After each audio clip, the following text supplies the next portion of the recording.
Good morning, all of you. Students, today we are starting chapter number 3, Goodwill, its nature and valuation.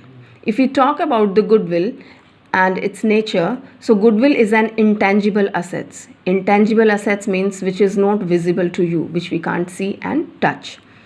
And this is a sort of assets which keeps an enterprise at an advantageous position, means without keeping extra effort, firm is earning extra profits, and it brings back the old customers at the same place. Fine, means business is attracting its old customers before going anywhere else. The customers are turning up once at least to this business, to this firm. And here the definitions are given, so you must learn one of the definition, whichever you find convenient and easy for you. Let's talk about the characteristics or feature of the goodwill. This will explain more about the goodwill. So first feature, it's telling it's an intangible assets, which we have already talked. It's not having the physical existence. We can feel its presence, but it's not visible.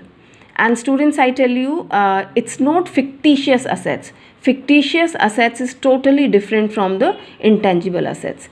Intangible assets is having the value, but fictitious assets is not having the value. Fine. Now next feature is it doesn't have an existence separate from that of an enterprise, thus normally it has realizable value when business is sold. So this point is telling that its value is attached to the business. Business is having the goodwill, so we can't separate the goodwill and business, right? So these both the factors are combined. Okay, so this can be realized at the time when we sell the business. Now third feature is it helps in earning higher profits. Of course, if we compare to a business who is not having the goodwill and a business who is having a nice reputation in the market, so they will earn definitely more. Fourth one, it's an attractive force which brings in customers regularly to the place of business. This is explaining if any firm, any business is having goodwill, so customers, old customers will come back to them only because they know the behavior of the shopkeeper is very nice. It's providing a variety of the items and it's charging reasonable and product is nice. So all these factors you are providing to the customer, so definitely they will come back to you. And next one, it comes into existence due to various factors such as locational advantage, so and so. Students, I tell you, goodwill is not only one factor. So many factors get together and then they make a goodwill of a firm. Which factors affects on that? Like locational advantages, where your business is situated, is that on the main road or somewhere in the inside of the market where it's difficult for the customers to go. And favorable contracts, you are in touch of what kind of customers. Fine. Brands, which kind of brands you are keeping, trademark do you have or you don't have, patents, market reputation, of course. So all these factors get together and that makes a goodwill of any business. If you have all these factors, it's situated as a nice location and all, so your goodwill is nice.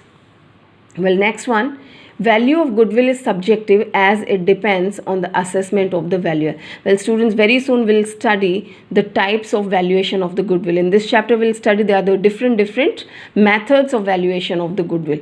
So these methods provide you the different value of the goodwill, and that's quite subjective, depends upon a person how do they value the assets and liability of the business. So from the different method will have the different value of the goodwill, so it is quite subjective.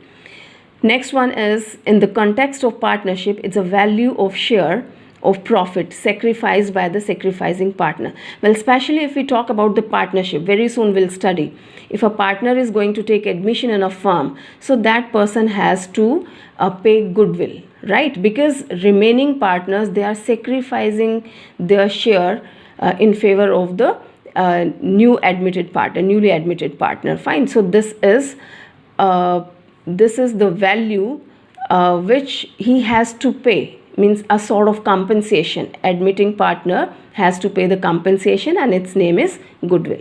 Alright students, so here we have completed all the features of goodwill.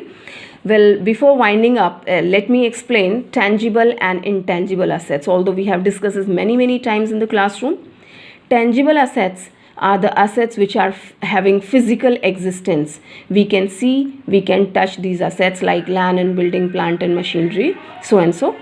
And intangible assets are the assets which don't have any physical existence, right? And they can't be seen and touched, like goodwill, patents, copyright, are the examples of intangible assets. Fine, students. So here we have completed meaning of the goodwill, features, and tangible and intangible assets we have done. All right. So tomorrow we'll take the next topic. Today's homework, although I'll be just giving you on the WhatsApp, otherwise also you should learn the definition of goodwill. You must learn the features also and prepare the notes in your copy. And students, just complete all the pending work. Today you don't have much homework to do. Practical homework you're not getting. So if something is pending, just complete that and do all the objective type questions, fill-ups and true false. Thank you.